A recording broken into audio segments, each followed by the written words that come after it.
Dynamic policies are policies whose forwarding behavior can change. They are represented as a time series of static policies.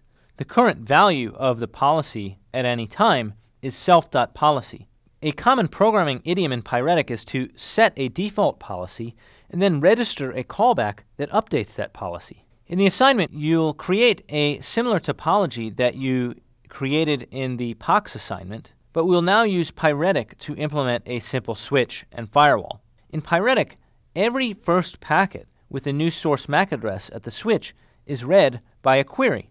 The policy is updated with a new predicate every time a new mapping between a MAC address and an output port is learned. In the assignment, you'll also create a dynamic firewall policy, register a callback to check the rules, and sequentially compose your firewall policy with a learning switch that's provided as part of the Pyretic distribution. In summary, Pyretic allows operators to write complex network policies as functions. It allows an operator to express predicates on packets, including things such as and, or, and not.